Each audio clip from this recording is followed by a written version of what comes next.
नमस्ते साथीहरू, आज चाहिँ म सादा सिम्पल मेकअप गरेर देखाउँछु ल। चाहिँ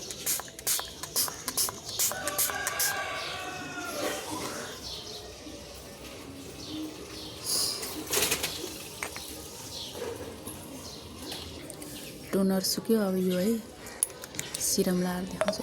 सिरम जहिले लामो हुन्छ मेरो भिडियो, फेरि साथीहरूलाई बोर लाग्छ सुकाउँछ। यस्तो गरेर टक्क लाएर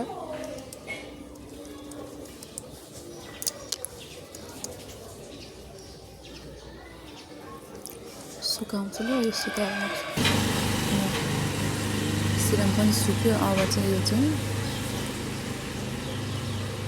के हो साथीहरू भन्नु त, मोइस्चराइजर है यो। टक्क लाएर यो चाहिँ सनब्लक हो है, मामा आर्ट्स भने नि उसको सनब्लक हो।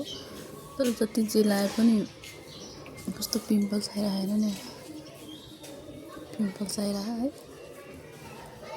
नेचुरल फेस है मेरो यो। मलाई खासै सिम्पल मेकअप त आउँदैन भने नि भयो। यसो मैले जानेको चाहिँ यही के मैले गरेको चाहिँ गरेर चाहिँ देखाइदिएँ हजुरहरूलाई। आउँदैन नआउने कुराहरू भएन, यसरी गर्छु कि मैले चाहिँ। खासै मेकअप गर्ने खालको मान्छे त होइन म, सादा मान्छे हो होइन, सिम्पल मान्छे हो म। खासै केही जान्दिनँ पनि, केही इन्ट्रेस्ट पनि खासै लाग्दैन है। टिका लगाएँ, अब लिपस्टिकको पालो कि अब लिपस्टिक लगाएर देखाउँछु ल। लिपस्टिक पनि लगाएँ, यत्तिको भएँ।